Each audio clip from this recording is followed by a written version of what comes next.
Assalamu alaikum दोस्तों, मैं मोहम्मद फाहमिद साहब। Today the topic we are going to discuss is getting admission into LLB at UCP with Rizwan Rafiq साहब। Rizwan Rafiq साहब is currently doing LLB from UCP।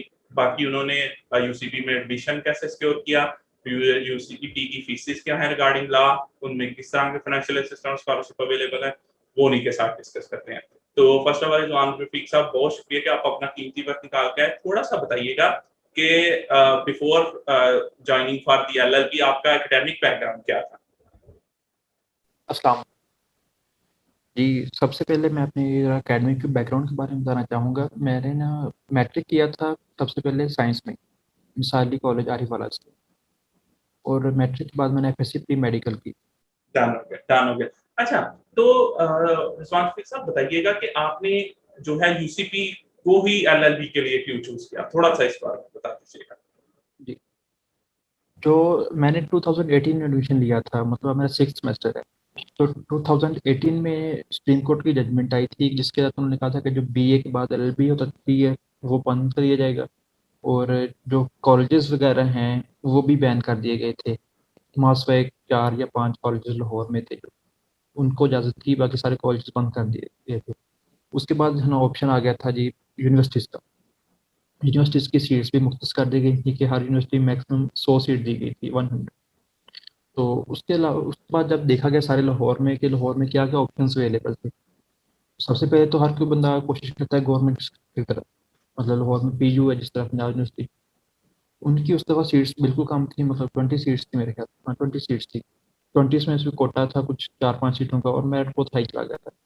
और उस साल पहली दफ़ा लैब टेस्ट भी हुआ था। उसके बाद सारा जो लाहौर का मैंने विजिट किया, अपने सीनियर्स से गाइड किया सारा कुछ। तो 2-3 ऑप्शन आ रहे थे कि जी क्यूएलसी मॉडल टाउन, यूसीपी या यूएमटी।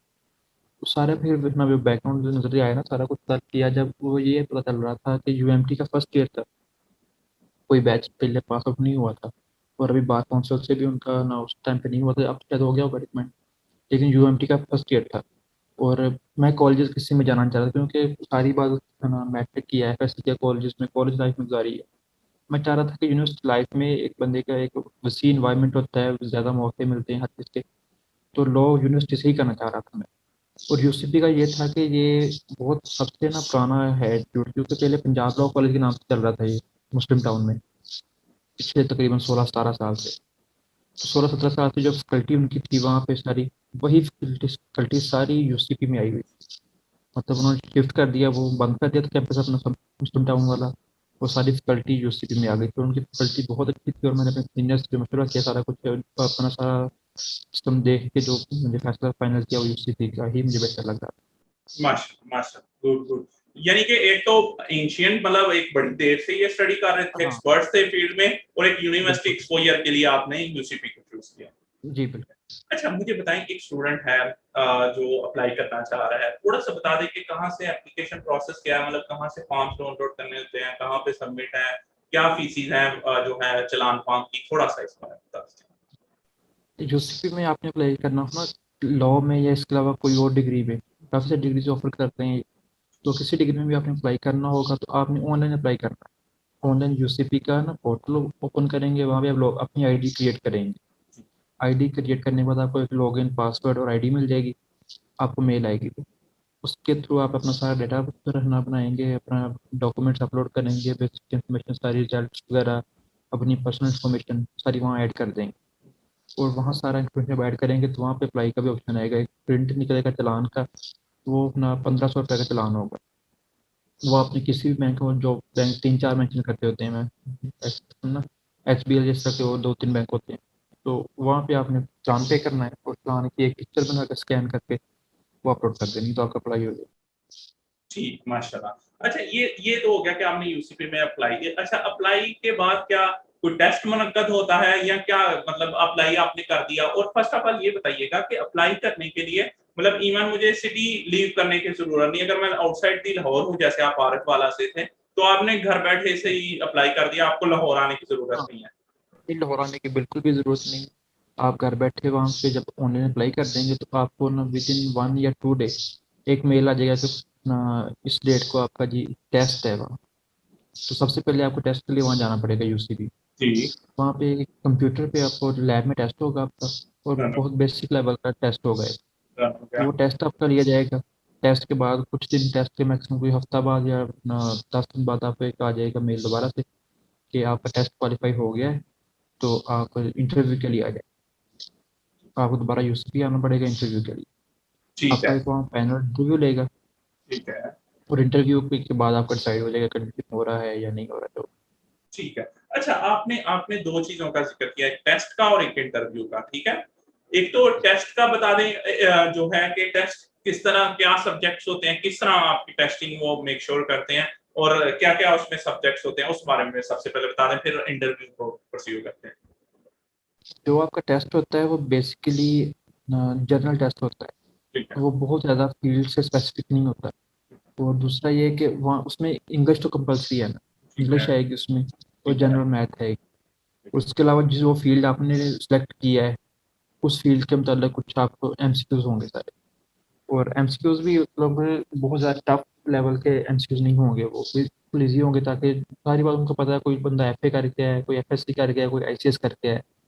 तो वो अगर बहुत ज़्यादा स्पेसिफिक दे देंगे एमसीक्यूज तो वो इशू होगा। इसलिए सबके लिए टेस्ट एक ही बनाया होता है, मतलब मुख्तलिफ वर्जन होती हैं, क्योंकि सुबह है ना, दिन में 4-5 दफ़ा टेस्ट हो रहा था लैब में, वर्जन मुख्तलिफ होती हैं।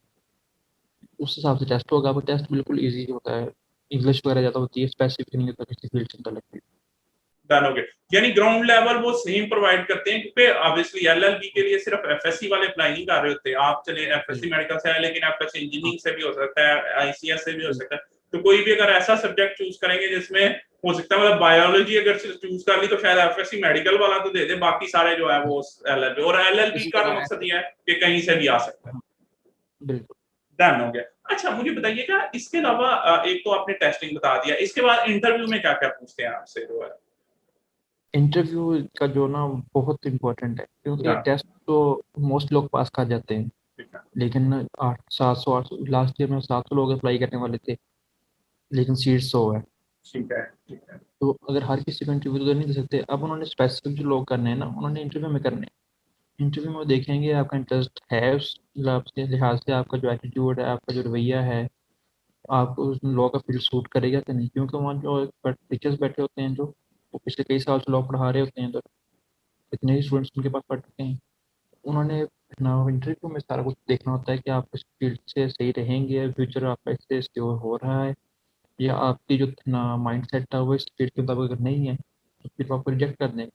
और इसके वो आपकी काबिलियत भी जांचेंगे। इसमें कुछ क्वेश्चंस आ सकते हैं एकेडमिक के मतलब आपसे इंग्लिश पूछ लेंगे, ट्रांसलेशन पूछ लेंगे टफल्स की, फिर जनरल नॉलेज के सवाल पूछ लेंगे।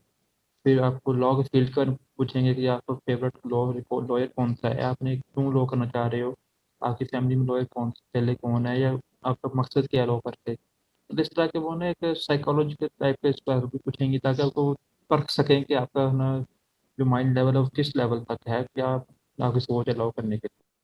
जी, माशाल्लाह माशाल्लाह। यानी यानी आप वाकई इंटरेस्टेड भी हैं, या बस जस्ट जैसे हर कोई अप्लाई कर रहा है, आपने भी उसी फील्ड में अप्लाई करने की वो अप्लाई कर किया। दी? हाँ। डन हो गया। अच्छा, मुझे बताइएगा, आपने माशाल्लाह ये भी क्लियर कर दिया। इसके अलावा जो है देखिए, ये तो ये जो टेस्ट आप कह रहे हैं, ये यूसीपी कंडक्ट कर रही है, ऐसी बात है? जी तो जी। इसके अलावा क्या कोई और भी टेस्ट होता है, या बस ये 2 टेस्ट और इंटरव्यू के बेसिस पे आपका लॉ में हो जाता है? ये जो टेस्ट है ना, ये तो एक यूनिवर्सिटी की अपनी फॉर्मेलिटीज है। ठीक है। ठीक है। जो एक कंपल्सरी टेस्ट है वो लैट है, लॉ ठीक। Admission test. ठीक है। तो 2018 में सुप्रीम कोर्ट जजमेंट के बाद से एक ना स्टार्ट हुआ था। वो टेस्ट इंतहाई ज़रूरी है। उस टेस्ट के बगैर आपको पंजाब में किसी भी इंस्टीट्यूट में, बल्कि आप तो पाकिस्तान के, कि पाकिस्तान के किसी भी इंस्टीट्यूट में एडमिशन लेने के लिए ज़रूरी है कि आपने लैट टेस्ट पास किया हो लॉ एडमिशन के लिए। अगर वो लॉ आपने जो लैट टेस्ट है वो पास नहीं किया, टेस्ट नहीं दिया, तो आपको एडमिशन नहीं मिल सकता किसी भी इंस्टीट्यूट में, पंजाब यूनिवर्सिटी और लॉ के हिस्ट्री में भी ना पंजाब में, तो कहीं आपको एडमिशन नहीं मिल सकता। ठीक है। अच्छा, तो यूसीपी क्या उस टेस्ट की कोई परसेंटेज काउंट कर रहा होता है? एग्रीगेट कैसे बनता है? मतलब उनके अपने टेस्ट और इंटरव्यू की बेसिस पे वो एग्रीगेट बना देते हैं, या कैसे एग्रीगेट बन रहा होता है? मतलब लैट को भी वो कंसीडर करते हैं, या इस बारे में थोड़ा सा बताएं कि कैसे मेरिट बन रहा होता होगा? लैट को तो हर कोई कंसिडर करेगा ना, ठीक है। क्योंकि लैट एक जो एचईसी की रिक्वायरमेंट है ना, जब भी एडमिशन होगा ना, तो एचईसी उसमें से चेक करेगी कि आया आपका लैट टेस्ट क्लियर हुआ है, ठीक है। लैट टेस्ट का रोल नंबर बकायदा जब आप अप्लाई करेंगे ना तो एडमिशन के लिए, तो आपको लैट टेस्ट पूछा जाएगा, लैट टेस्ट में नंबर पूछे जाएंगे, उसकी एक रिजल्ट कार्ड देखा जाएगा उसका। ठीक है। वो जरूरी है, 100 में से लैट टेस्ट तो 100 नंबर का, उसमें से 50 वाला पास होता है। ठीक है। मिनिमम लेवल मतलब 50 अगर होंगे तो फिर ही आप कहीं अप्लाई कर सकते हैं। अगर 50 से बिलो है तो वो ना आप नहीं अप्लाई कर सकेंगे, उसके लिए तैयारी करनी पड़ती है। तो मुख्तलिफ पेजेस वगैरह बने हैं फेसबुक पे, नेट पे ना, वो पेज ज्वाइन करके तैयारी हो जाती है उसकी। तो उसके ना ये एक पेज है सबसे मशहूर है, जो LAT preparation and information Facebook पे। ठीक है। उस पे मुकम्मल इंफॉर्मेशन होती है कि किस तरह तैयारी करनी है, किस तरह लैट टेस्ट कब हो रहा है, इसकी डेट्स क्या है, वो सारा कुछ उस पेज पे आ रहा होता है। उस पेज के थ्रू मुकम्मल डिटेल्स ना लैट के बारे में पता चल जाता है। वो ठीक। टेस्ट आपका कंसिडर होगा, फिर आपके मैट्रिक और एफएससी के मार्क्स देखे जाएंगे कि वो बहुत ज़्यादा कमज़ोर तो नहीं है बंदा, कि एकेडमिक जो लेवल है, जाहिर बात है 5 साल लॉ है, मेजर सब्जेक्ट भी होंगे, सारा कुछ इंग्लिश में होगा, तो क्या इसे कैरी कर सकेगा। वो मैट्रिक एफएससी के मार्क्स देखेंगे, आपके टेस्ट और इंटरव्यू की आपकी जो उन्होंने स्कोरिंग की है वो क्या करेंगे, और लैब टेस्ट के मार्क्स चेक करेंगे। इन सब चीज़ों का क्राइटेरिया बना के वो एक ना आपको फाइनल इंटरव्यू का मेल कर देंगे कि आपका एडमिशन हो गया, आप अपनी फीस सबमिट करवाएं। ठीक, ठीक, माशाल्लाह। यानी देखिए, लेकिन लेकिन इधर ना एक क्यूरी अब मेरी जो माइंड में आ रही है वो ये है कि आपने कहा कि लैट के 50 मार्क्स होने चाहिए। ठीक है, मैंने वो 50 मिनिमम। मार्क्स से हाँ, मिनिमम अगर मैंने 50 मार्क्स से ज़्यादा ले लिए, तो फिर क्या यूसीपी उसको एज़ ए परसेंटेज भी मतलब एग्जांपल मेरिट बनाने के लिए कुछ ऐसे ही करते होंगे ना कि भाई इंटरव्यू की इतनी परसेंटेज प्लस जो है क्या नाम है टेस्ट ऑफ यूसीपी की इतनी परसेंटेज प्लस कोई एफएससी के मार्क्स प्लस मतलब वो सारों को मिला के कुछ परसेंटेज निकालते होंगे। तो वो फार्मूला क्या है, क्या एग्रीगेट कैसे क्रिएट करते हैं, तो थोड़ा सा इस बारे में आप बता सकते हैं? ये जो आप, मैं समझ रहा हूँ आपकी बात, होता है ना कि पंजाब यूनिवर्सिटी में अप्लाई करने के लिए ये 10% ये 20% हाँ, वो चीज़ आप पूछ रहे हैं। हाँ जी। इस हिसाब से जो यूसीबी का ना वो फार्मूला बहुत ज़्यादा क्लियर नहीं है। ठीक है, सही है। वो उनका जो सारा सिस्टम है ना मेरिट बनाने का, वो इंटरनल, वो आपको सबसे, क्योंकि आपको जब टेस्ट दिया आपने उधर यूसीबी में एंट्री टेस्ट, उसके आपको मार्क्स नहीं पता लगेंगे आपको ठीक है, ठीक है, ठीक है। कि आपके मार्क्स कितने आए या नहीं। वो इंटरनल उनके पास ही रहेंगे, तो इसलिए जो मेरिट का सिस्टम है ना, ये सारा इंटरनल उनके पास रहेगा, क्योंकि जब आपको मार्क्स नहीं पता इंटरव्यू के, आपको ना एंट्री टेस्ट के मार्क्स नहीं पता, आप तो अपना मेरिट चेक ही नहीं कर सकते, आप कहाँ आप अपना बैठे हुए हो। तो डन। ये सारा जो मेरिट का सिस्टम है ये वो उनका इंटरनल सिस्टम है। वो अब ठीक है। आपको तो सिर्फ फाइनली ईमेल कर देंगे कि आपका एडमिशन हो गया या रिजेक्ट हो गया या क्या हुआ। सही सही, यानी ये मेथड सॉरी फार्मूला नहीं क्रैक हो सकता, ले आपकी अपनी बेसिस पे उन्होंने देखना है अपने हिसाब से। ऑब्वियसली एक ना एक मेथड तो उन्होंने कुछ ना कुछ अपने पास रखा होगा, लेकिन वो जो लेकिन वो है जनरल इंटरनल, पब्लिक को रिवील नहीं है कि कैसे वो जो है वो मेक श्योर करते हैं। लेकिन जो एक एक्सपीरियंस है या कुछ, वो यही है कि आपका जो टेस्ट है और सबसे ज़्यादा इंटरव्यू जो है, ये ठीक है। सब दो चीज़ें सबसे ज़्यादा मैटर करती हैं। ठीक है। उसके बाद आपके एफएससी के मार्क्स मैटर करते हैं। डन हो गया, डन हो गया, ठीक है। अच्छा, आपने बता दिया, इंटरव्यू भी बता दिया, टेस्टिंग मेथड के बारे में बता दिया, लैब के बारे में भी बता दिया। अच्छा, जो यूसीपी का अपना जो है वो पेपर होता है, वो भी ऐसे इंग्लिश, मैथमेटिक्स और कौन-कौन से सब्जेक्ट्स उसमें इवैल्यूएट करवा रहे होते हैं ओवरऑल? लैट लैट में तो मेरे ख्याल में आपसे पूछ रहे होते हैं जनरल नॉलेज, पाक स्टडीज, इस्लामियात, इसके अलावा क्या नाम है इंग्लिश का वो स्टेटमेंट ऑफ पर्पस, एक ऐसे पाक स्टडीज। स्टेटमेंट, हाँ जी, हाँ जी। स्टेटमेंट जो होती है वो सेल्फ स्टेटमेंट होती है, 10 नंबर की होती है। जी, जी। आपने अपने बारे में लिखना है कि आप अकेडमिक रिकॉर्ड क्या है, और नेक्स्ट जो आप लॉ करना चाह रहे हैं वो क्यों करना चाह रहे हैं, वो सारा होता है। और बाकी 15 नंबर कैसे होता है। डन। और मैंने भी वो टेस्ट दिया था, जो फर्स्ट टाइम हुआ था ना टेस्ट, तो 2018 में, उस टेस्ट को मैंने टॉप किया था। मेरे ना अल्हम्दुलिल्लाह 89 मार्क्स थे उसमें, फर्स्ट माशाल्लाह, अटेम्प्ट। माशाल्लाह, फिर उसके तो बाद फिर आपसे लैट के बारे में भी आगे जो है इंशाल्लाह मैंने स्पेसिफिकली का मैंने क्योंकि मैंने ये लैट का एक पेज भी बनाया हुआ फेसबुक पे, जो आपको भी मैंने नाम दिया था, लैट जी, प्रिपरेशन एंड इन्फॉर्मेशन। डन हो वो गया। पेज मेरा ही है, काफ़ी तब से बनाया हुआ था, क्योंकि अक्सर लोगों को लैट अभी नया नई चीज़ है, तो लोगों को ज़्यादा नहीं पता इसके बारे में। तो मुझे था चलो ना कुछ हेल्प हो जाएगी, कि कोई ना कोई अक्सर कुछ मैसेज आ रहा होता है कि ये इशू अब आजकल अप्लाई हो रहा है, कुछ दिन आ रहे हैं जी मेरा फीस ट्रांस सबमिट नहीं हो रहा है, मेरा ये नहीं हो रहा, मेरा वो नहीं हो रहा। तो मैं गाइड करता हूँ, इसलिए वो पेज काफ़ी अच्छे से बनाया हुआ।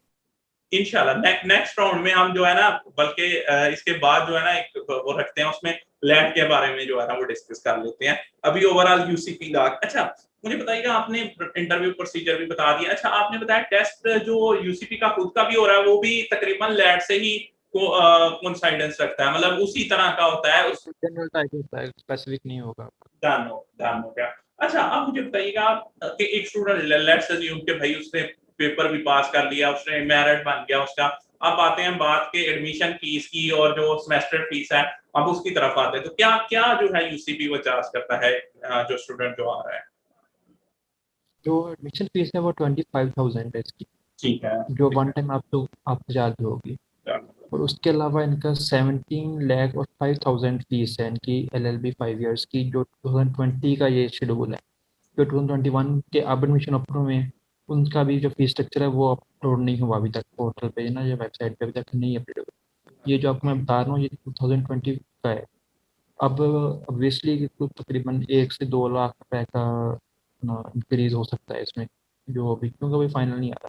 ये जो 2020 का है, 17,05,000 रुपये फीस है इनकी 5 ईयर्स की, प्लस 25,000 जो है एडमिशन फीस।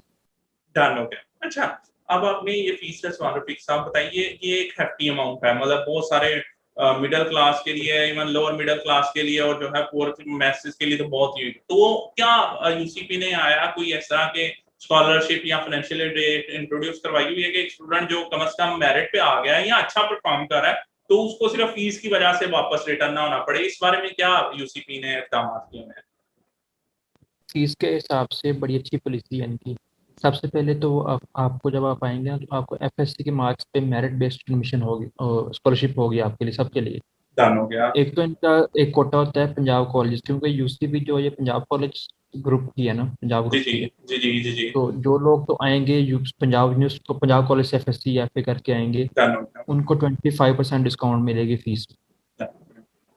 और जो लोग बाकी हैं, उनके अगर 70% से प्लस मार्क्स हैं तो उनको 25% मिलेगी। अगर 80 प्लस हैं तो उतना 50 मिलेगी। और अगर 85 प्लस हैं तो उनकी 100% ऑफ हो जाएगी फीस। ठीक है, सही ये है। है फर्स्ट सेमेस्टर के लिए क्राइटेरिया। डन हो गया। डन हो गया। जब फर्स्ट सेमेस्टर पास करेंगे उसके बाद आपका जो कंटिन्यू होना है ना सारी 10वें सेमेस्टर तक, वो आपकी जीपी CGP पे डिपेंड करेगी। अगर तो आप 3.2 से ऊपर अपना CGP मेंटेन करते हैं तो आपका 25% ऑफ रहेगा। अगर आप 3.5 से ऊपर रखते हैं तो आपका स्कॉलरशिप मिलेगी 50%। और 3.78 से ऊपर आपकी 75% ऑफ है। और 3.9 और 4/4 पे आपकी 100% ऑफ रहेगी। फर्स्ट सेमेस्टर के बाद सब सेमेस्टर में आपका CGPA काउंट होगा, उसकी बेस पे ही आपको स्कॉलरशिप मिलेगी। ठीक ठीक, माशाल्लाह माशाल्लाह। अच्छा, इस आपने ये। हिसाब से इस जी जी। इस हिसाब से जो ना, आपको मैंने सारा बताया स्कॉलरशिप क्राइटेरिया। अगर जो बंदा मेहनत करता है उसके लिए 100% फैसिलिटी है कि वो अगर अच्छी मेहनत कर रहा है तो वो 4/4 ले, 3.9 ले, उसकी तो फुल ऑफ होगी ना, उसके फीस डन का बर्डन ही नहीं। और डन। जो थोड़ी कम मेहनत कर रहे हैं 3.75 पे, 3.5 पे, उनकी फीस काफ़ी कम हो जाएगी इस तरह से। ठीक है, यानी कि यूसीपी में अगर आप होनहार स्टूडेंट हैं तो आपको फीसेस की टेंशन लेने की जरूरत नहीं, फीस का यूसीपी इशू का नहीं सिस्टम है आपको जी। जो है ना फैसिलिटेट करेगा कि आप अपना जो है वो एकेडमिक पूरा करें। बहुत फैसिलिटेट कर रहा है। अगर आप पढ़ेंगे नहीं, CGPA 3.2 से भी कम रहेगा, तो फिर आपको 70 लाख फीस पूरी पे करनी पड़ेगी।